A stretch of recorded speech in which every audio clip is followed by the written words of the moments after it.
Hoje nós vamos tratar de um assunto que é muito importante na vida do carioca, na vida do morador do estado do Rio de Janeiro, na vida do morador do Brasil: segurança pública.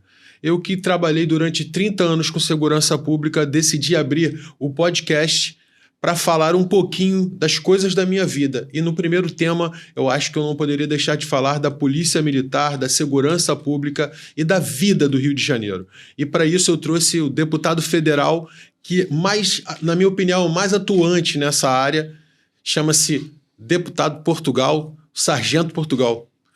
Muito bem-vindo, Portugal. Muito obrigado pelo convite. É uma oportunidade que nós temos. Nós estamos conversando aqui com as câmeras desligadas da importância que é você levar a palavra com verdade. Deus espera isso o tempo todo. É verdade. A gente não trabalha com mentira. Você sobreviveu 30 anos, eu sobrevivi 26 anos e pretendo sobreviver muito mais anos para poder criar meus filhos, ver minha família ali poder desenvolver e a família de todos aqueles que acreditam que a gente pode transformar. Entendeu? Os dias não são bons, mas para o nosso Deus não existe impossível. Então, acho que a união, o respeito, a verdade vai fazer toda a diferença daqui por diante. A gente está enfrentando um momento no Rio muito atípico, né? Por exemplo, quando eu entrei na polícia, 31 anos atrás, eu presenciei o surgimento dos fuzis, o surgimento desse tráfico pesado que se instaura hoje no Rio de Janeiro. Mas 30 anos se passaram, a gente diz no jargão da polícia que a gente enxugou gelo durante 30 anos e eu vejo um crescimento do número de fuzis, eu vejo um crescimento do assalto, eu vejo um crescimento da mortandade e algo que tem me chocado muito, que é a mortandade de mulheres, né? O que a gente chama de feminicídio. A gente perdeu o controle, deputado? Perdemos. A gente trabalha com verdade, perdemos. Como o senhor falou bem, quando chegou o fuzil aqui era para roubar carro forte. Lembra disso, né? Sim. Até porque o carro forte não era blindado em cima, então eles usavam de subir no teto do carro forte. E naquele momento ali, a gente não percebeu da entrada desse material bélico para dentro do crime organizado. A estrutura. E o tempo foi passando e hoje a gente pode observar que tudo está muito atual, tudo chega mais rápido na ponta do crime. Sim. E a gente não teve o investimento correto. Falam-se em gastar dinheiro com segurança pública. Sempre vai ser investimento, não é gasto. É verdade, concordo. Especialistas surgem, ano após ano, falando que o que deve ser feito. Mas falam de segurança pública, a gente tem que falar do operador. Sem operador, não tem segurança pública. Esses policiólogos que eu Perfeita a colocação. Denomino assim. Perfeita. Eles têm um costume de nos taxar, vamos botar, porque eu me incluo como policial ainda. Sim, claro. Nos taxar como a ponta culpada de todo o problema. Claro que não. Mas não é. Não, claro que não. Claro que não. Não somos. Mas na sua concepção, quem é o culpado? Qual parte do ente federativo é culpada? Qual agente federativo é culpado? Claro, todos os políticos. Todos os políticos sem compromisso com a verdade. Porque eu não posso me incluir nesse nicho negativo. Sim. Eu posso me incluir numa resistência. E que existem outros colegas também que trabalham para a resistência. Que estão dispostos a fazer. Claro. Se falar assim, eu sou o único político que presta. Não, eu conheci políticos bons também. Uhum. Conheci e respeito e aprendo com eles diariamente. E aí, pode ter certeza que a culpa do caos são dos políticos sem compromisso. São aqueles que vendem ilusão, são aqueles que não tratam o problema como deve ser tratado. É você ser um doente terminal tomando dipirona. Então hoje, se você fala assim, ao que ponto chegou o nosso estado hoje, ao que ponto chegou o nosso país hoje, ao que ponto chegou aos nossos municípios hoje, é de um caos total. Pô, mas esse cara então é muito negativo. Não, eu sou realista. Tem uma diferença. Eu sou realista. Uma diferença muito grande. Não me chama para maquiar nada que eu não vou. Por isso que quando tu falou comigo, Portugal, existe alguma coisa que você não queira falar? Não, pode perguntar tudo. Nós não combinamos perguntas nenhuma aqui. Não. E eu vou responder todas. Sim, sim, não, não. Porque eu fui criado dessa forma. Então hoje a gente precisa ter um choque de ordem de uma política em que não tem como alguém que mora no Rio de Janeiro falar que o Rio de Janeiro tá legal. Pelo amor de Deus, gente. Pelo amor de Deus. Se eu sou um candidato ao governo do estado, eu falo assim, tá uma porcaria, o caldo entornou, perdemos a mão, perdemos um estado e a gente precisa recuperar. A gente precisa recuperar o estado do Rio de Janeiro. Sim. E você vai recuperar com verdade, com trabalho. Mas a gente enxerga de uma forma muito, muito específica que existem setores que estão largados, né? Particularmente eu observo os bairros mais distritais ou mais afastados do centro turístico da cidade, eles são completamente largados de lado. Por exemplo, se você falar da Baixada Fluminense hoje, a Baixada Fluminense ela tem 2 batalhões que cobrem a Baixada, né? Que cobrem efetivamente a Baixada. Vamos botar até o terceiro, o 15º. Vamos até levar o 15º, o terceiro batalhão. Esses 3 batalhões, eles não dão conta para a quantidade absurda de moradores que tem na Baixada Fluminense. Foram pensados para 30, 40 anos atrás. E nós tivemos um avanço populacional porque se espremeu as pessoas para as baixadas, né? Para a Baixada, para os municípios. E você não consegue, por exemplo, ter uma atuação, uma ocorrência demora 40, 50, 1 hora para chegar um policial. Então, está se esgotando a necessidade, né? Tá se esgotando a necessidade de tomar uma atitude com urgência. Não tem mais prazo para esperar. O senhor tem visto um movimento interno na polícia para melhorar isso? Não. Não. Porque a gente tem um déficit efetivo. E nós temos uma tropa extremamente sobrecarregada. Doente, eu diria. Doente. Porque o excesso de trabalho está sobrecarregando aquela tropa. Nós já fomos sobrecarregados trabalhando. Sim. Mas, por exemplo, diárias.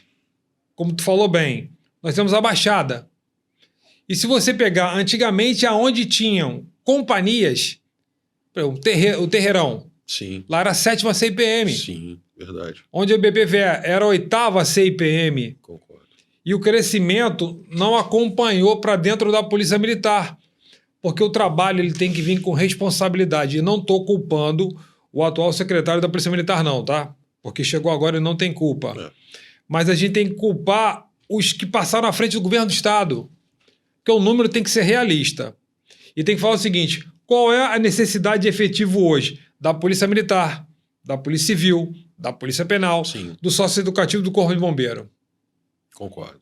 São serviços essenciais. Todos esses quadros precisam de ajuste. Eles estão dentro do limite? Não. Eles estão como hoje? Sobrecarregados. Sim. Então, onde se entra uma política séria? Fazendo um dever de casa. Vamos equilibrar, então. A gente precisa completar as vagas e tem concurso em andamento. O problema não é esse. Mas me diga uma coisa aqui, deputado. Claro. Não está na hora da gente parar e olhar para dentro, sabe? Dar uma olhada para dentro do Estado como um todo? Sim. Porque, veja bem, nós estamos vivendo talvez o momento mais paradoxal do mundo. Né? Nós tínhamos um governador eleito, né? E esse governador negava situações ao próprio executivo, ele negava aos funcionários públicos o direito natural das suas recomposições, ele negava, por exemplo, a paridade, ele quebrava a Constituição estadual e federal com a paridade, e aí ele criou uma dicotomia na própria Polícia Militar, com vários tipos de salários diferentes, fazendo com que o policial saísse para trabalhar fazendo horas extras ininterruptas para poder levar um dinheiro para dentro de casa.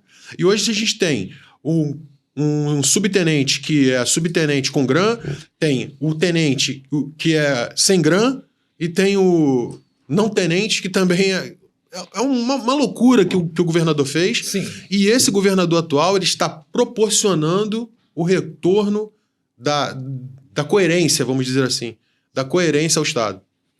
Na convenção do meu partido, e eu posso falar isso para vocês aqui, que eu me coloco dentro do meu partido como independente. Eu vou votar em quem eu quiser, eu vou apoiar quem eu quiser. Ah, mas não é dessa forma, então me tira. Caça meu mandato e me tira. Porque eu precisei de um partido para disputar a eleição. O grande tumor hoje que nós temos são grupos políticos. Grupos políticos se preocupam em manter grupos políticos no poder. E eu falei na convenção do meu partido. Olha o ponto que nós chegamos. A descredibilidade de todos os políticos. A ponto de um desembargador, presidente do TJ, que nunca foi político. Se fosse candidato hoje, ele ganhava. Sim. Porque eu espero que isso siga de exemplo para todos vocês. Para de votar no mesmo. Para de votar em grupo político. Para de votar naquele que fala para você que essa cor não presta e que essa cor aqui é boa. Que essa família aqui não presta e que a outra família é boa. Não é isso que o povo precisa. Não. O povo não precisa de divisão ideológica. O povo não precisa de extremismo. Porque nossa criação nos ensinou os valores. Não vai ser político que vai te ensinar valor. Concordo. Então a gente vive, às vezes, um apagão de achar que aquele que tu vê na televisão é o salvador da pátria. Não é. E que aquele grupo que tem uma sigla de partido A, B, C e D vai salvar você. Não. A gente tem que parar com isso. O que eu aprendi não foi meu partido que me ensinou, não, irmão. Foi meu avô, foi minha avó, foi meu pai, foi minha mãe, foi a convivência no meu trabalho, foi aonde eu estudei. Foram princípios que não vai ser partido que vai te dar uma cartilha, que vai te dar orientação sexual, não. O beabá vai te dizer entendeu? o que você tem que fazer. Você sabe o que é o é certo quê. e errado. Entendeu? Para de se deixar influenciar. Então, tudo que a gente tem hoje aqui é por conta disso. Tu falou bem, teve um governador que saiu agora que não queria nem disputar uma eleição. Pegaram ali e botaram como vice. Sim. Consequentemente, teve um outro afastado. E aquele que não sabia nem o que ele estava fazendo ali virou governador. Caiu de paraquedas. Entendeu? E esse cara, eu acho que ele precisou montar um grupo. Aí pegou o quê? Se eu sou um governador, se eu virar um dia governador, se eu chegar aonde Deus queira me levar de uma forma em que eu possa escolher, talvez, irmão, nem sempre os melhores vão ser os teus amigos. Sim. Talvez os melhores sejam profissionais que você vai buscar o currículo primeiro. O cara é honesto? Ponto. O cara é competente? Ponto. Esse cara tem a visão de conseguir entregar o melhor? Ponto. Porque um estado como o Rio de Janeiro, que para mim é a cidade mais bonita do mundo, é um produto hoje que ninguém quer comprar. Então há um problema de gestão, há um problema de caráter, há um problema de como estão vendo o que a gente está passando. Aí eu te pergunto, e você que vai assistir a gente, pode ficar puto comigo, pode entrar no comentário lá e falar o seguinte: você paga por o teu padrinho político me ofender, me xingar, falar o que quiser. Eu não estou preocupado com você que vai me atacar. Eu estou preocupado, como a gente falou aqui, é pegar essa palavra aqui e multiplicar e chegar aonde precisa chegar naquelas pessoas. De pessoas possíveis. Entendeu? Porque a inconsequência, a falta de responsabilidade de políticos que só visam grupos políticos, tá aí, tu falou bem. Não posso pagar porque vou quebrar o Estado. Meu Deus. Ainda fez uma coisa muito covarde. Pegou a população do Rio de Janeiro, 16 milhões de habitantes, e mostrou que se pagasse funcionários públicos que têm o direito de recomposição, que não é aumento de salário, é uma defasagem do teu salário, que tem que ser colocado no lugar através da inflação. Ninguém pediu aumento. Se fosse aumento, ia sair na matéria. Estamos dando um aumento para a educação, estamos dando um aumento para a saúde, estamos dando um aumento para a segurança pública e para todos os setores e segmentos do Estado. Não fala-se sobre isso. O Estado não tem previsão de dar aumento para ninguém. O que ele está fazendo é colocar no lugar, através do desembargador agora, aquilo que é previsto na legislação, pagar. E não ficar prometendo e depois não cumprindo. A minha preocupação maior hoje é justamente essa. É quem vai entrar e de que forma eles vão falar como está o Estado. Mas, deputado, eu volto... Pode ficar à vontade. A uma observação, que é essa questão da dicotomia dentro das forças policiais. Sim. Quando você cria um mecanismo, como o governo anterior criou, em que ele pega o subtenente, dá um valor X ao tenente, que ele deu uma identidade de tenente para o...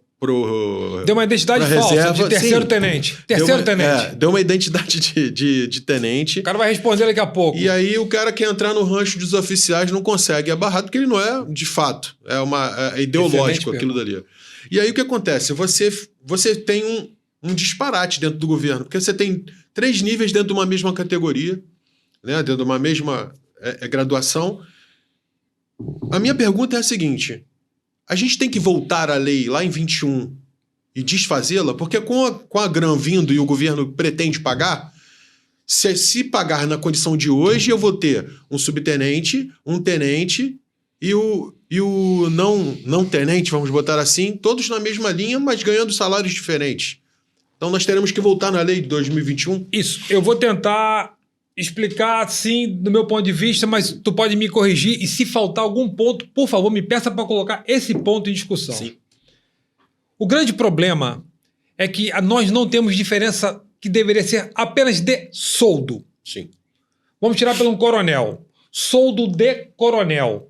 Tem que ser um soldo de coronel. Soldo de subtenente. Tem que ser um soldo de subtenente.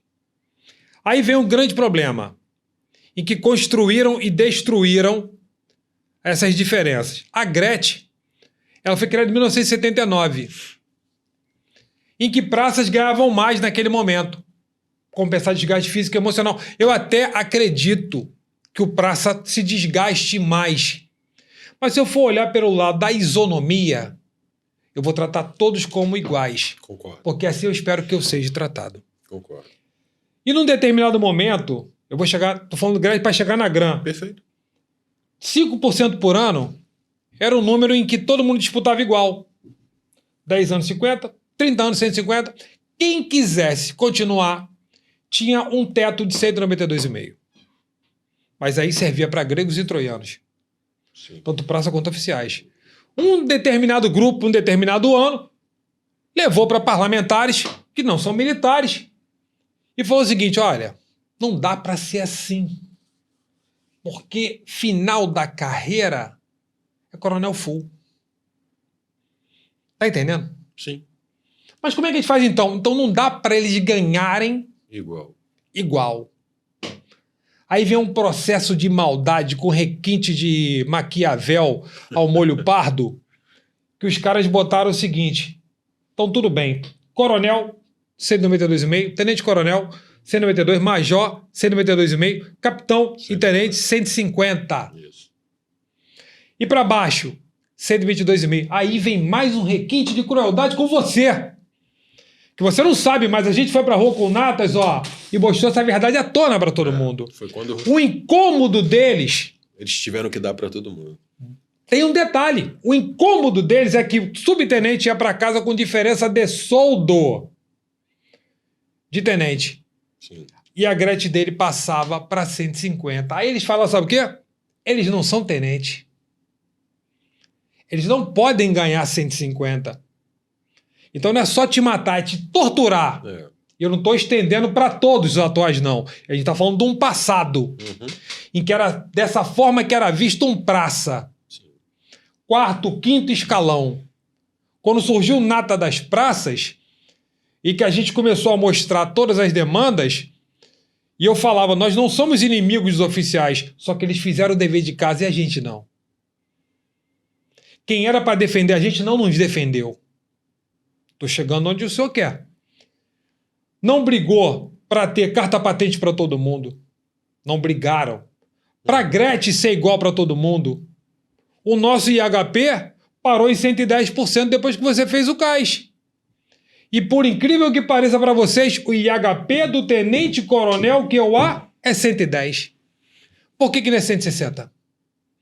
Nós continuamos sendo um 3º, 4º escalão. Massacrado.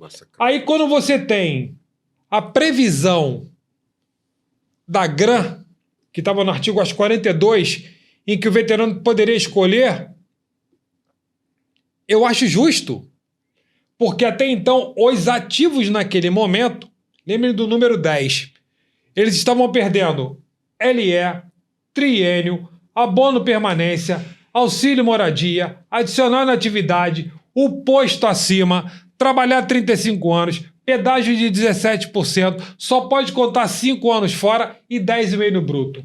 Esse era o cenário. Era só perda. E até então, o veterano falava, sabe o quê? Ainda bem que eu estou em casa. Porque essa reforma foi muito nociva para os ativos. Esse era o posicionamento, sem ele saber que ele ia ser enganado. E algumas pessoas, de forma covarde e mentirosa, falam assim: o Natas só briga apelativo. Não foi isso. É que naquele momento, perdia-se 10, e nós éramos prejudicados em cima de 10 pontos da reforma dos militares, que é a 13954 de 2019, no governo anterior, legislatura anterior. 21 para ser estabelecido. Entendeu? Adaptou a 9537 de 2021 e que tinha um artigo em que o veterano poderia escolher. Por opção. Uhum. Certo? Sim. Vem o governador e veta. Veta, e aí gera um caos na vida de todos os veteranos e pensionistas que não tiveram a opção de escolher.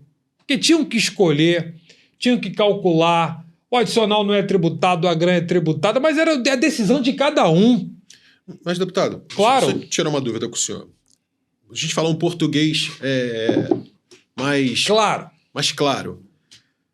Qual a esperança que o veterano pode ter de que isso vai se resolver? E outra coisa, qual a esperança que o policial da ativa pode ter de que a paridade com o veterano vai voltar a acontecer?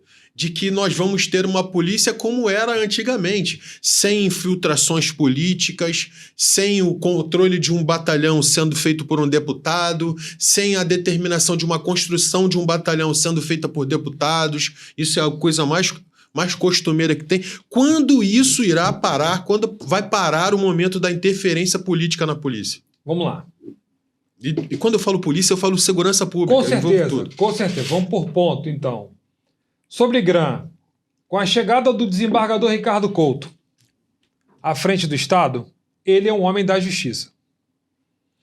Eu não estou falando que eu sozinho vou resolver. Não.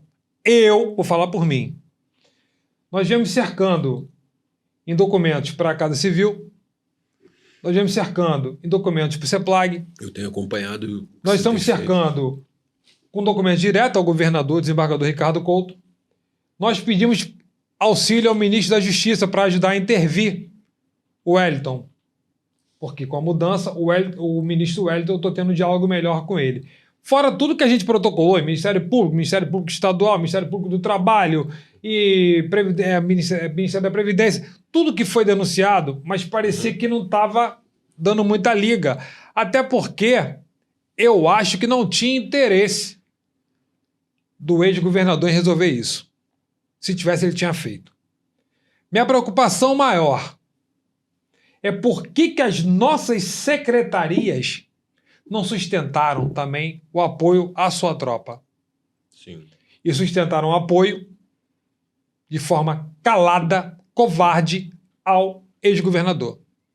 Porque se eles não cobravam, eles deveriam cobrar, eles deveriam levar a público.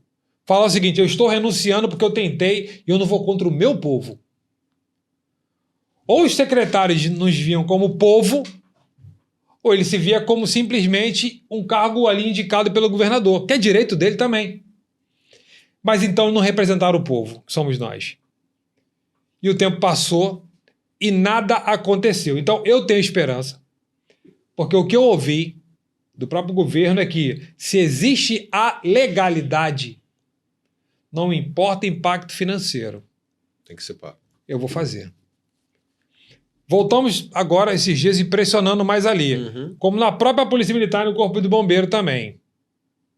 De cobrar que eles resolvam, porque Sim. O impacto não é esse todo.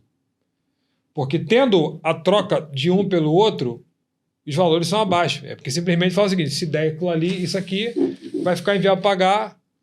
E vetou de forma covarde. Vetou. Nem todos que estão na LERJ foram favoráveis ao veto do governador. Deputados foram lá também, votaram contrário para poder defender. Isso tem que ser registrado. Tem que ser registrado, mas, meu irmão, tem que ser registrado. A gente tem que falar a verdade. Então, observar quem naquele momento ali votou favorável e quem votou contra. Quem votou contra o funcionalismo público. Tu falou uma pauta aí também. Então, vamos lá. Eu acredito que vai resolver a GRAM. Benção. É o que vai resolver. Depois de atrasado, se discute através do judiciário. Não, eu não acredito. Pelo menos vamos igualar e tocar para frente. Eu acredito que vai resolver. Uhum. Eu quero muito que resolva. Porque isso faz muito mal, está fazendo muito mal às famílias. Eu tive a oportunidade de trabalhar na DVP por 8 anos. E inúmeros são os casos de famílias de policiais militares que ao longo do período perderam seus principais sustentos, né, que são os policiais militares.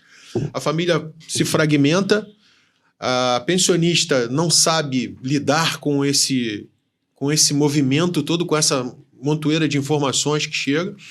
E eu vi muito abandono, não por parte da DVP, pelo contrário, eu tenho que falar, a Coronel Letícia e a Coronel Silvana são pessoas que eu conheço diretamente, que se dedicam muito. Estão fazendo um bom trabalho.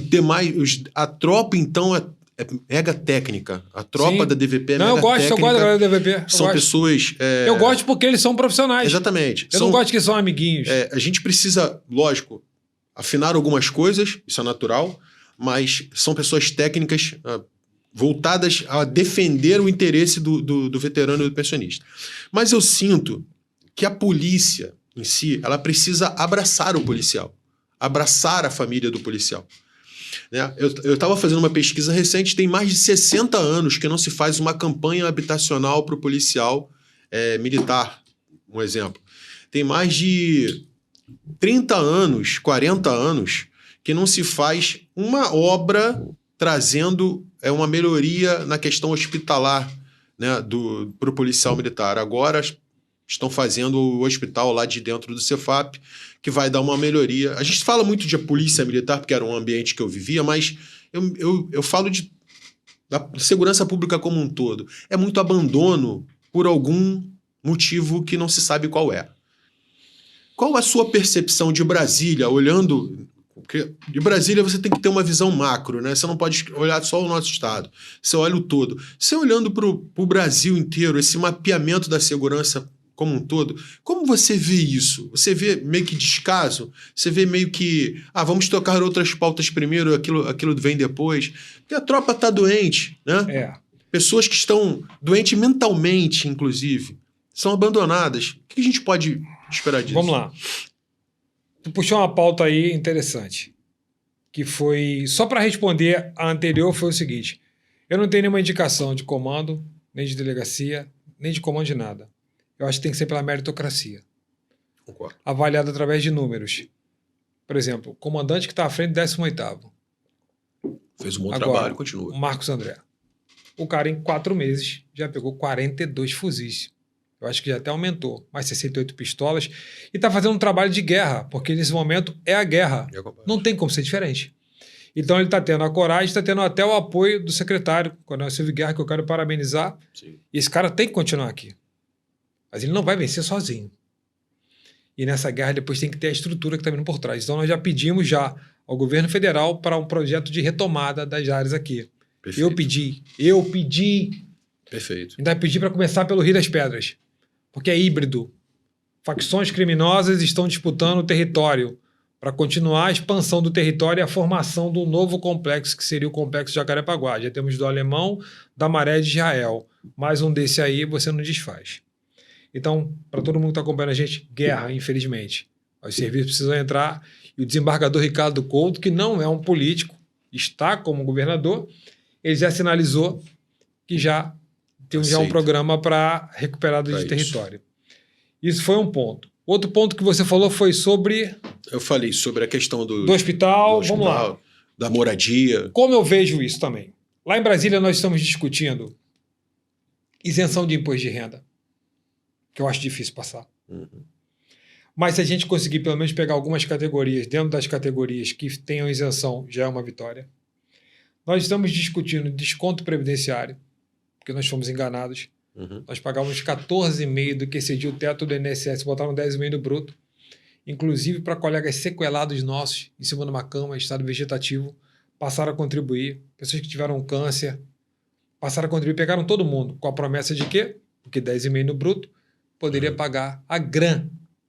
E para todo mundo que está nos acompanhando, antes mesmo de ter uma legislação própria, que é a 9537 de 2021, eles já começaram a botar o desconto para a gente. Para descontar é rápido, para ajudar é difícil. hospital e transporte, hospital a gente tem que buscar uma rede credenciada, parceria. Concordo. Parceria. Pode-se construir um hospital ali no Cefap, mas o cara que mora na região dos lagos, o cara que mora na região serrana, o cara que mora em Varriçai. Gente, qual é a dificuldade de você chamar os planos de saúde, Sim. não importa o nome, e falar assim, vocês não querem fazer uma parceria para explorar a quantidade de vidas que nós temos no Estado? Mais de 400 mil funcionários públicos são mais de 400 mil famílias. E eu ia me calar no dia seguinte se a resposta viesse. Ninguém teve interesse. Aí nós voltaríamos para a construção de hospital, Sim. que a gente sabe que é demorado, a gente sabe que o investimento pode ser que ele não chegue ali da forma adequada. Se fosse assim, o HCPM ia ser 5 estrelas. Só tem um, tu imagina com 2. Se está faltando para um, imagina para 2. Uhum. E que a gente sabe das críticas que tem ali dentro. Entendeu? Eu não posso ser leviano de falar que alguém faz alguma coisa errada porque eu não tenho prova. Mas eu posso falar que a expectativa do atendimento não condiz com aquilo que você esperava que fosse ter. Ah, mas o valor é muito abaixo, Portugal. Também acho. Sabia que eu acho? Porque quem paga plano de saúde, eu pago plano de saúde desde soldado. Que eu não quero morrer sofrendo. Então é algo que eu doutrinei para mim. O plano de saúde eu quero ter e vou me sacrificar, pagar até o final. Uhum. Como também, porque meu plano de saúde, quando eu era novo, era o posto de saúde, lá no Meia. Era minha mãe me levando para tomar vacina, minha mãe levando no pediatra, que deve ter hoje 400 anos, entendeu? Era o que a gente tinha naquela época. Sim. O colégio que eu estudei foi o público. Entendeu? Então eu vi meus colegas que tinham um pouquinho a vida melhor, o pai sacrificar para poder pagar um particular.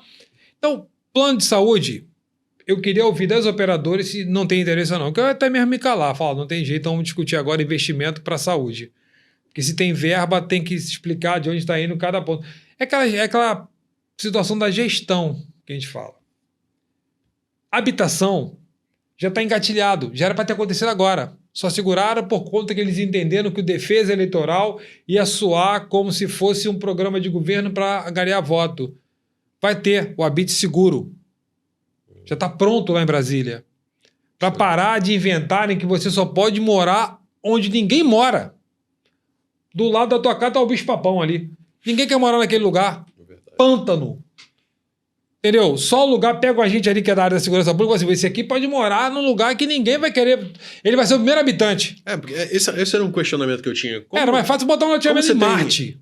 4, 5, 10 construtoras que trabalham no Brasil inteiro não se interessam por isso. Então, no governo federal agora, governo que eu não votei, tá?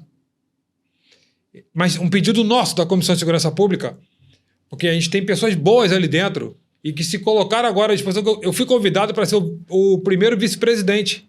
Ficaram no primeiro mandato, primeiro vice-presidente. E o Coronel Meira, que é um deputado federal de Pernambuco, ele gosta de mim e tem uma galera boa ali. Uhum. A gente conversa bastante. A gente fala o seguinte, comando, se for para dialogar, para tentar buscar o melhor, independente do seu governo a gente votou ou não, a gente tem que buscar o melhor. E a gente precisa dialogar para poder entregar o melhor. Então, como eu falei, Habite Seguro, desconto do imposto de renda, isenção de imposto de renda, você tem desconto previdenciário, que está sendo discutido, você tem a gente poder averbar mais tempo, entendeu? Que em vez de só 5 anos, que a lei foi muito nociva, regulamentação de carga horária está lá no Senado. Mas você não acha também que é muito nocivo esse aumento de carga de mais 5 anos de trabalho para uma tropa que é massacrada fisicamente? É doido.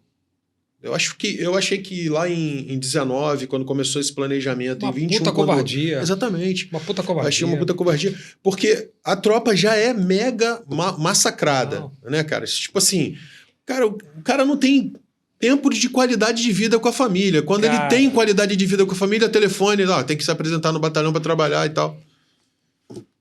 Tu imagina, nós que somos policiais, se o policial fosse bem tratado. Pô, vem cá, esquece. A sua escala vai ser regulamentada. Eu posso precisar de você na tua folga. Grandes eventos são previstos. Sim. No rasgo compulsório. Réveillon. A gente já entra sabendo que vai bancar aquilo ali. Carnaval, e eleição. O resto é invenção. Eventos privados que muitos lucram, o policial só entra com 2 rações frias ali, para ele comer e trabalhar até dizer chega. Mas quem está lucrando com isso tudo não paga por quê? E quem tinha que defender a gente, por que não defendeu? Então, nessa brincadeira, nós somos a melhor polícia do mundo. Concordo. Tanto que por onde a gente passa, fora do Brasil, fora do Rio, nós somos respeitados demais. Não é verdade. Aqui é que não respeitam a gente. Entendeu? Não estou falando da população, não, que a população já entendeu. Começou a observar pra gente que, pô, como é que pode esse cara me entregar isso tudo tendo tão pouco? Nós somos o produto mais barato do Estado que entrega mais. A gente tem que, de uma certa forma, até agradecer, porque hoje está muito melhor do que quando a gente entrou. Não! Eu já tive caso de, tipo, acelerar carro, viatura com a mão, pô. Então, puxando cabo. Era Santana velho, Goiás velho, D20. Isso aí. Entendeu? Quando chegaram as primeiras Blazers, tiraram o fusível do ar-condicionado. Lembra disso? Que a gente não podia ligar o ar-condicionado. Mas a gente se ligasse o ar-condicionado. Era um 8 com 5 munições. Não tinha colete para todo mundo. Falar em colete, como é que estão as coisas, aquela questão dos coletes que você denunciou? Foram obrigados a comprar novos. Porque tem um detalhe que eu falo isso sempre quando eu gravo um vídeo, um áudio. Nunca vai sair no BOL. Conforme denúncia do Sargento Portugal, nós tivemos que fazer isso. Agora mesmo, um montão de pneu guardado, escondido, e obrigando a tropa a comprar. Eles não vão falar que a denúncia vai, mas vê quem estava lá se não caiu. Vê se não estava ali. A gente começou a campanha pesada, distorção dentro dos batalhões. Porque ou você conserta a viatura ou você toma um bico. Ou você conserta a viatura ou você vai trabalhar a pé. Ou você dá um jeito naquilo ali ou você não serve. Você não serve para dar jeito.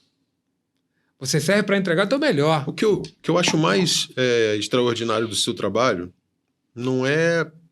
Não estou falando da sua ação parlamentar. Sim. Mas a sua ação fiscalizatória, que é parlamentar também, mas a sua ação fiscalizatória. Por que eu digo isso? Porque quando você publicamente vem no teu Instagram, nas suas páginas sociais e fala assim, meu telefone está aqui, pode me ligar. E você abre essa linha de comunicação direta com o policial que está trabalhando, e o cara que sofre a pressão lá na linha de ponta, ele fala, pô, eu tenho um cara que tá lutando por mim. Sim. Porque dificilmente, e eu não tô aqui levantando bandeira para você, não é isso. Claro, eu entendi. É que dificilmente se tem alguém que lute pela tropa, verdadeiramente pela tropa. Quando eu te perguntei assim, pô, a questão da saúde mental, pô, o colega às vezes está numa troca de tiro, um companheiro morre. No serviço seguinte ele tem que estar lá. Quando a Constituição fala que não. Quando o regulamento policial fala que não, que ele precisa ser preservado. Ele precisa ser preservado. O pós-trauma entra onde? Eu já participei de um projeto com um psicólogo da polícia, em que ele criou toda uma estrutura de apoio pós-trauma. Ele levava uma viatura, resgatava o policial que passava por esse trauma, suspendia a atividade, orientava, e só depois ele dava alta. E isso foi banido da polícia. Eu não consigo entender como se bane uma coisa tão importante quanto isso. Vou te explicar. Sabe quem baniu esse próprio programa? O próprio policial. Sabe por causa de quê? Se ele se afastar, ele não faz o quê? O RAIS. Sim. Ele se tornou escravo do RAIS.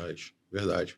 Então esse policial vai trabalhar traumatizado, estressado, cansado, porque ele vê através do RAIS uma complementação de renda. Então o próprio policial não vai procurar o atendimento não porque ele não queira. Pela necessidade que ele tem. Não precise. É pela necessidade de colocar recurso, que muitos são provedor. E dentre ele sacrificar e morrer sofrendo, mas fazer o melhor pela família dele. Sangra ele, mas a família eu faço pela minha família. Sim, perfeito. Eu morro pela minha família.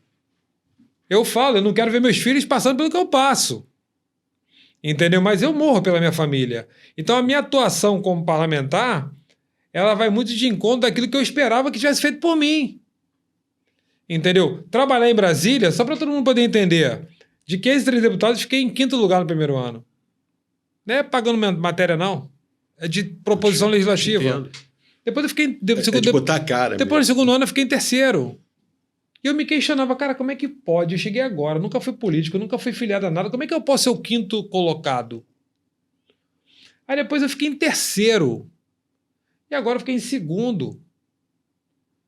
Só não fiquei em 1º porque o cara que ficou em 1º assina todas, como vice-presidente da casa, Ele assina todas as proposições dos 512, com ele 513. Não tem como passar. Collab com um monte de gente. Não tem como passar. Porque eu vou ter as minhas. Aí eu fui ver, antes dele estar naquele cargo, qual era a média dele, 700 e pouco. E eu venho batendo 2.000, 3.000, 2.000, 3.000. Quem teria ficado em primeiro? Então, como é que pode Então, a nível de legislar, a nível de colocar ali os relatórios, ser relator, legislador, trabalhar, eu estou fazendo meu dever de casa. Só que eu acho que é pouco. Porque quem está na ponta aqui no Rio de Janeiro não vai ter tempo para aquele projeto chegar na ponta para chegar para ele. Não vai dar tempo daquele projeto que eu falo assim, estou aqui lhe defendendo. Esse cara às vezes quer me ver mais aqui defendendo ele. Mas ele precisa saber também que o que está sendo escrito lá também é importante para o futuro dele. Sim. Mas ele pegar o telefone aqui e me ligar, Portugal, está acontecendo isso. Esse cara se sente bem. E o cara fala, cara, Portugal mesmo? Sou eu. Cara, não acredito que estou falando contigo. Sou eu, cara. Pensei que teu telefone ficasse com o assessor. Eu até peço desculpa às vezes, que tem colega que me manda mensagem assim, cara, te mandei mensagem, tu não me respondeu. Aí eu falo assim, cara, desculpa, meu telefone bate em média de 20 a 30 mil mensagens por dia. Porque me incluí num montão de grupo. Sim. Eu tenho aquele telefone. Eu poderia pagar um robô, tal. Eu até peço, às vezes, quem anda comigo, fala assim, cara, vai lendo pra mim aí, me ajuda. Porque às vezes o cara só quer te dar bom dia, cara. Às vezes o cara só quer te dar uma boa noite. Às vezes o cara só quer falar pra você, sabe o quê? Muito obrigado pelo que tu tá fazendo. Eu só quero te agradecer. Então isso pra mim... É só um reconhecimento cara, às vezes, isso pra mim é um combustível. Vocês acham que eu não fico mal? Vocês acham que você que foi criado numa família séria, você gosta de ser ofendido, cara? Não. Tu gosta de alguém que te chame de canalha? Tu gosta de alguém que te chame de pilantra? Como é que o cara pode falar de mim se o cara não me conhece? Aí eu falo, 26 anos de polícia, você tem 30. Traz um que trabalhou comigo que me chame disso. E quem é o Portugal? Portugal é uma reinvenção dele mesmo todo dia. Eu sobrevivo todo dia dentro do caos. Porque eu preciso estar forte. E o melhor caminho que encontrei foi Deus. Deus e minha família. E as pessoas que são verdadeiras. Esse é o meu meio. Então eu sou um reinventor do Portugal todo dia. Todo dia novo Portugal levanta. Todo dia. Porque não tem espaço para o de ontem. Eu não consigo ser o de ontem. Porque nossos problemas não param. E eu pedi a Deus que Ele me mandasse para essa missão para servir. E questiono o tempo todo porque Ele poderia ter pego pessoas mais bonitas, mais inteligentes, mais tudo, e Ele me escolheu. É onde vem o conforto que fala que Deus não pega os qualificados, né? Ele qualifica os dele. Então, é nessa que eu vou até o final. Você sente que ainda falta alguma coisa que precisa ser feito para esse universo que você diz que acorda todo dia por ele? Falta muito. Todo dia falta muito. Mas todo dia falta menos do que faltava ontem. Mas falta muito. E eu estava até lendo ali, agora, vindo para cá, pessoas falam assim, sou contra a reeleição. Eu acho que a gente não tem que se perpetuar na política. E nem me vejo fazendo assim... Filho do Sargento Portugal Júnior, candidato, eu queria que minha família seguisse outro caminho. Mas se durante um momento na vida deles eles entenderem que a política vai fazer a diferença de onde eles estiverem, que eles se aproximem de pessoas boas. Sim. Então, é algo assim, cara, que eu te falo que a gente tem que estar muito focado.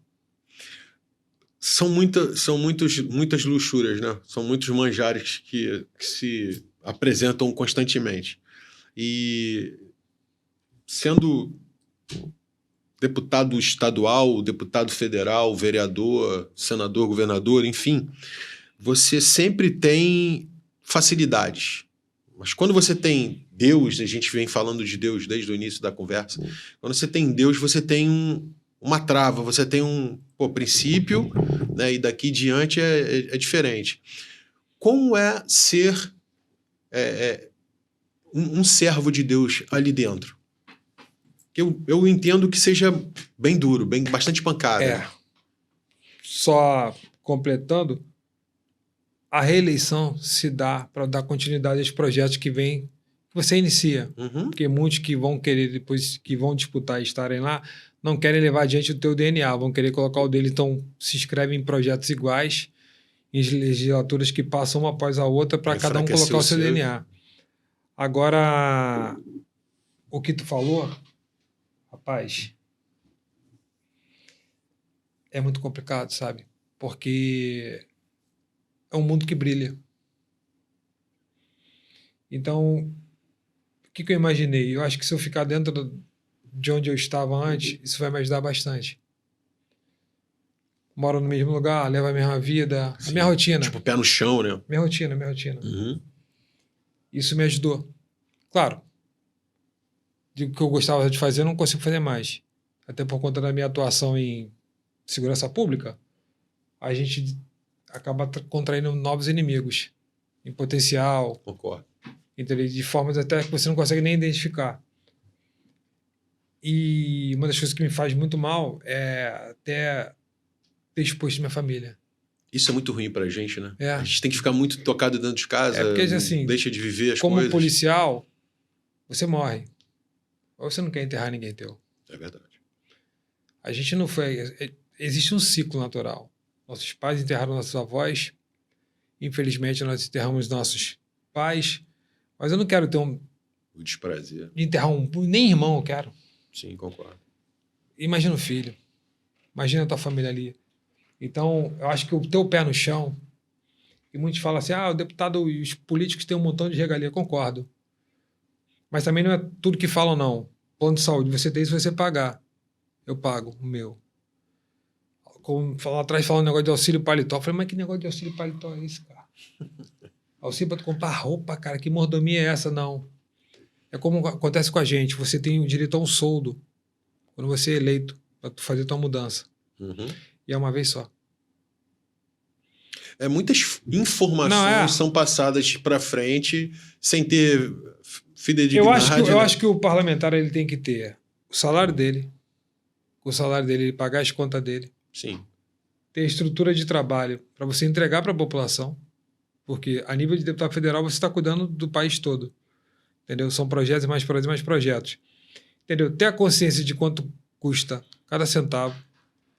Sempre quando me direciono às pessoas que a gente mandou emenda, eu falo que a gente não está tirando nada do bolso. A gente só está devolvendo para o povo o que ele paga através dos impostos.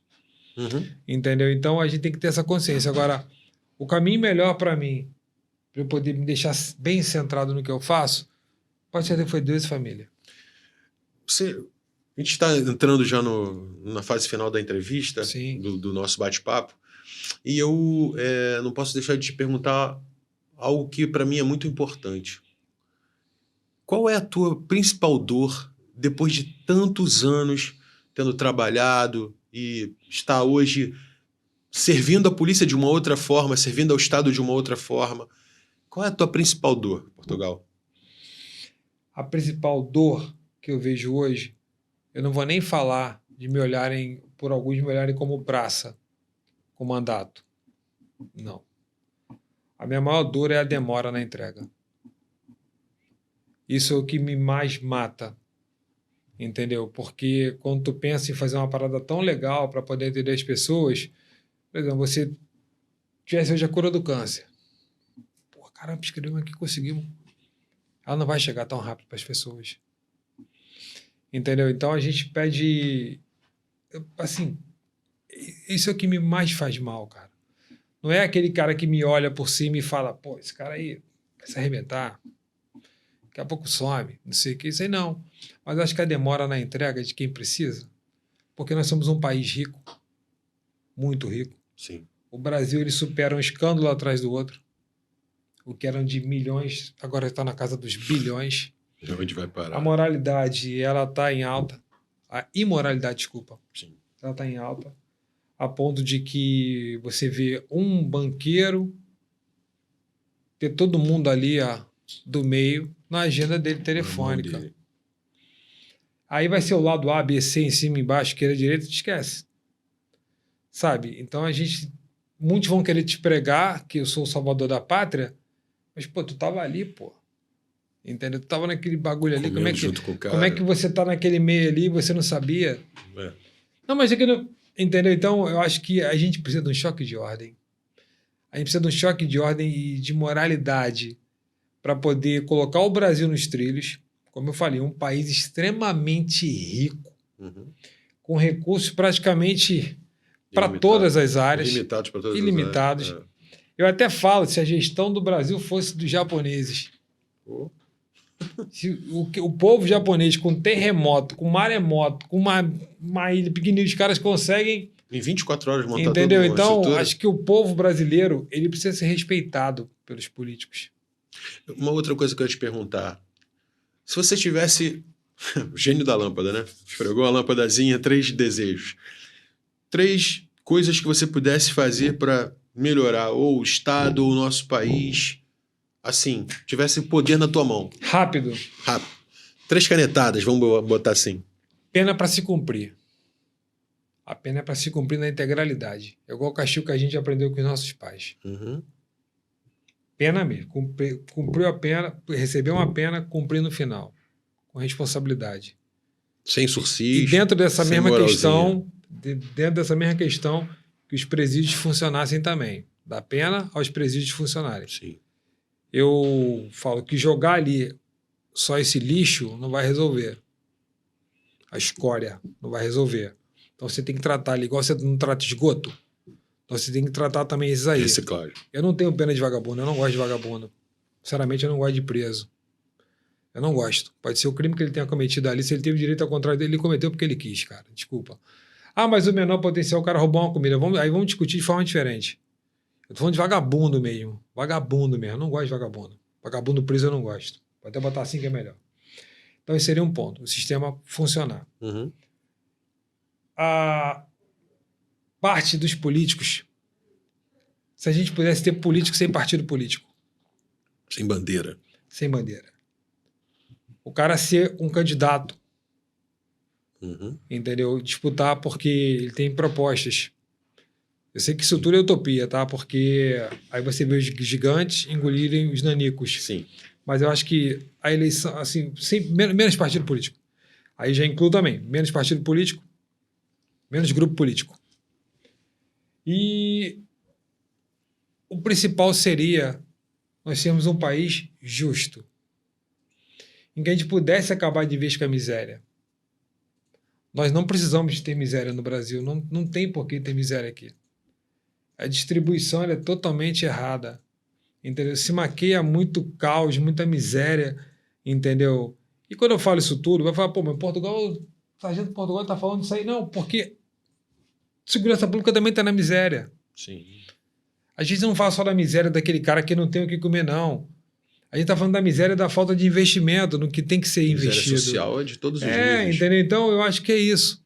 Se a gente passasse um choque de ordem, reinventar nosso país, mas eu te falo, quanto tempo isso vai demorar? Se os personagens para mim são os mesmos. Eu acho que o principal é a gente começar a plantar semente. Né? O seu trabalho tem feito isso. Nós temos uma como é que eu vou te dizer? Uma vertente muito grande ao negativar as coisas, a síndrome de vira-lata que a gente fala, o nosso país não presta e tal. Se você pegar e sair do Brasil, você vai ver defeitos em outros países tão importantes quanto os que tem no nosso país. Você vai a Orlando, por exemplo, eu passei 40 dias em Orlando, e você vê moradores de rua, você vê pedintes em Orlando, que é um país forte. Se tu vai com olhar clínico e não com olhar de turismo, você vê. Você vai identificar. Né? Eu estive em Nova York e eu vi moradores de rua pedindo em Nova York. A questão é que você olha para o Brasil, aquilo que a gente estava falando lá atrás. Você olha para o Brasil e não enxerga o Brasil como o Brasil é. O Brasil é um continente de um comando. É muito grande o Brasil. Você tem, por exemplo, a Europa tem N países, a Europa. O Brasil é um país de N quantidades diferentes dentro dele. Né? O Rio de Janeiro, ele é praticamente uma divisãozinha do Brasil, que ele recebe um monte de gente de tudo que é lugar, né? E cada um traz personagem, uma diferença, uma coisa, uma informação, um conteúdo. Eu acho que o Rio hoje está melhor nessa questão de moradores de rua, mas o que a gente tem hoje é a dependência da droga. O morador de rua hoje está mais ligado à dependência da droga. Como você encara essa questão da dependência da droga, do trabalho voltado para esse lado, para a gente poder encerrar? E a outra perguntinha que eu queria te fazer é o seguinte: o que vem mais do Portugal por aí? Drogas. Um problema sério. Problema sério porque, através do crime, das facções, ali era a moeda deles. Então, quanto mais drogas... Eu não estou falando das drogas que a gente... Maconha, cocaína, crack. Nossa época, o crack era de São Paulo. Sim, tinha crack no Rio. Verdade. E, de repente, o crack chegou aqui porque eles queriam ganhar. Porque o crack é a sobra da cocaína ali, daquelas pedras que falei que é o resto do resto. Se fosse hoje, eu acho que a droga não estaria tão para frente, porque esses caras iam estar focados só no que eles querem hoje, que é o território. E esse território é para explorar os serviços, não é para poder vender droga. Se engana quem pensa que o tráfico está preocupado com isso. Não é tráfico, a milícia, ninguém se preocupa com isso. Eles querem, por isso que eu falo, crime organizado. Eles querem organizar o crime dentro, capital. Botou tudo aqui dentro, o que virou? Crime organizado. A gente o que eles querem? O território. Até porque eles vão explorar a totalidade dos moradores. Exatamente. O usuário de droga é uma minoria. Concordo. Quem usa luz? Todo mundo. Quem usa gás? Todo mundo. Quem usa internet? Todo mundo. Quem alimentos. Agora a gente está vendo aí farinha do pão, né? Pô, não. Ó, luz, água, gás e internet. 100% de quem mora aqui dentro usa. Usa, com certeza. Aí os caras mapeiam. Padaria, barbearia, salão, pizzaria. Derivados tem que comprar com eles. Virou um atacadão. O crime organizado virou um atacadão para fornecimento da determinada região. Essa é a melhor explicação. Pô, mas se vocês estão extorquindo, e como é que a gente vai poder conseguir pagar? Simples. Da mesma forma que eu vendo, a gente estipula os preços. O consumo é interno. A comunidade, ela vive do consumo interno. O cara não vai sair dali para ir no mercado, nem tanto, o cara vai consumir ali dentro. Sim. Então estipula, a padaria do cara é ali dentro. O cara não vai pegar uma padaria, eu vou pegar meu carro, vou 20 km de distância para ir numa padaria. Não, o cara vai pegar aquilo ali. Então, eu acho que nesse ponto das drogas, nós temos que combater mesmo. Cercar, mapear, ver a origem, tem que ver. As pessoas que, infelizmente, entram nessa, tem que tratar. Não tem como você ignorar, não tem como você deixar na rua. E se você vai na compulsória, daqui a pouco você está respondendo. Tem gente que defende que o cara tem que ficar na rua. É o que eu falo. Grupos políticos têm diferentes visões. Uns vão entender que eles têm que estar ali, que não tem que ser compulsório, porque eles defendem bandeiras, que até mesmo que tem que liberar drogas. Já imaginou isso? A liberação das drogas? Entendeu? Ah, mas aí vão entrar no mesmo, o cigarro é liberado, o álcool é liberado, por que isso aí? Não, pelo amor de Deus, gente. A gente quer o que? O caos pra gente? Então, dessa parte da droga, a gente tem que fazer um trabalho sério, mas a gente sempre ouve falar as fronteiras da droga que chegou aqui, da forma que entrou, tem a produção do lado. O Brasil não fabrica cocaína, não produz cocaína. Pode até se plantar maconha aqui, mas você tem países do lado que vem. Você vai ali no Paraguai, você vai ver que tudo passando ali por barco, passando não sei o quê. Então as rotas e o crime, ele se organizou tanto que o Brasil é distribuidor, pô. Pegar aquela facção de São Paulo, os caras são varejistas ali. Entendeu? Acho que tinha aqui no Rio de Janeiro um determinado que foi preso aí, líder, que está preso até hoje, que era, a gente chama de matuto. Esse cara vendia para todos os lados. Entendeu? Quer dizer, durante muito tempo aquilo ali foi o que tinha. Mas eu acredito que se eles voltassem no tempo, eles colocariam só exploração no território. E o que pode esperar de mim é lutar até o final. Eu não posso falar nada diferente a não ser lutar e falar a verdade. Produzir mais vídeo, produzir mais áudio, produzir mais conhecimento, porque o que eu produzo praticamente é aquilo que eu recebo. Eu sou uma esponja. Sim. Que os colegas vão me dando informação. Eu não tenho esse conhecimento todo, não. Eu não nasci. Não, a Gretchen, a Gran e a HP foram colegas. Adquirindo. Que trabalham ali.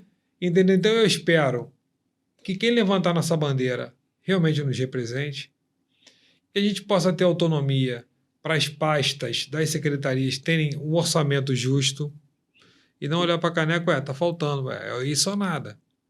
E o grande problema está aí, você tem que receber o copo cheio para você poder entregar o teu melhor. A partir do momento que ele é fracionado, você nunca vai entregar o melhor. Quem completa esse copo vazio somos nós. É quando você tem que consertar daqui, da gente de lá, e no padrinho daqui e de lá, que a gente sabe que funciona. Aí, pum, completou, mas de forma precária. Então, eu espero que a gente possa ter essa autonomia. Eu desejo muito que surjam pessoas que tenham compromisso com a verdade, entendeu? Da forma que eu entrei na política, eu tenho certeza que eu vou sair de cabeça erguida.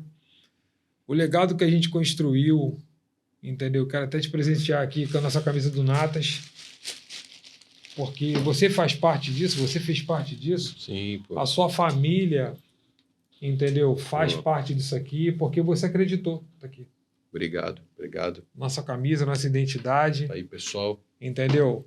Porque é um movimento em que busca o que você tem de melhor. Porque nata é o que você tem de melhor. Produção, me dá, por favor, aí o presentinho do deputado. Olha, tem presente? Ah, cara.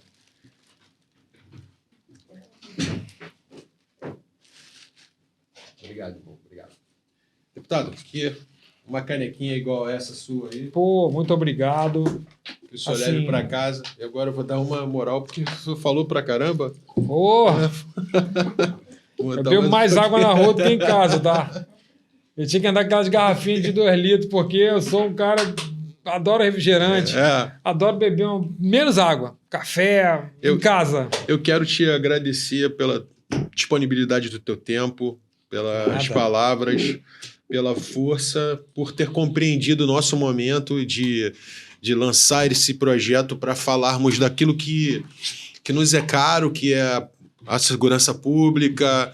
Esse projeto ele não se prende só à segurança pública, mas se prende a minhas áreas, né, que são as áreas de atuação: fisioterapia, saúde, o esporte, que eu trabalhei durante 22 anos. Então, eu quero te agradecer pela sua disponibilidade e me dizer que eu sou um parceiro, sabe? Pode contar comigo. Obrigado. Mande um abraço para o Adi, meu amigo, para o Ferreira. Mande um abraço para todos eles, que continuem firmes lá, né?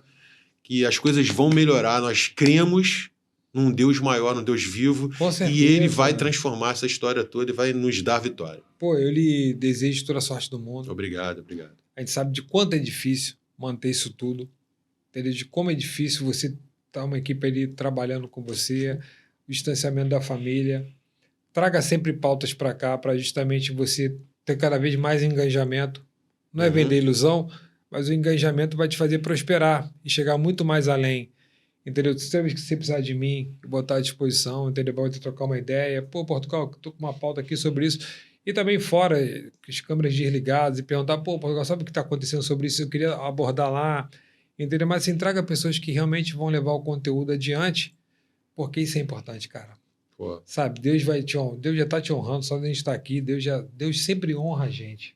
Ele não vai honrar, Deus sempre honra a gente. É verdade. Entendeu? A gente é que tem que, às vezes, ter a visão, a percepção do que dá para fazer, o que não dá para fazer, ou se reinventar para levar dali por diante. Colocar o tijolo no muro é difícil. Derrubar o muro é a parte mais fácil. Entendeu? Então, pode ter certeza. Obrigado, irmão. Deus está com a gente, tá, irmão? Tamo Obrigado junto. por tudo, tá? Deus te abençoe, Obrigado. tá? Amém. Gente, é isso. Nossa resenha hoje foi com o deputado federal Portugal, Sargento Portugal, com muita honra. Ser sargento de uma polícia militar do estado do Rio de Janeiro é uma honra. Ser praça é uma honra. Eu fui praça, ele foi praça, nós somos praças. Vamos, natas. Até o fim. Até o fim. Obrigado. Deus e Pai, nós queremos te agradecer, Senhor Deus, a oportunidade de estarmos na sua presença nesse momento. E te entregamos, Senhor Deus, esse projeto inicial, esse trabalho, essa entrevista, para que o Senhor faça o que o Senhor achar que tem que ser feito. Nos conduza, Pai, usa a nossa boca, usa a nossa mente, nosso intelecto, nosso conhecimento, para que nós possamos fazer o melhor pela Tua sociedade, Pai amado, o melhor pelo Teu estado, o melhor pelo Teu país. Muito obrigado, Deus, nos conduza e nos leve, Pai amado, depois para nossas casas, na tua santa paz. Nós te agradecemos e te consagramos esse trabalho em nome de Jesus. Amém.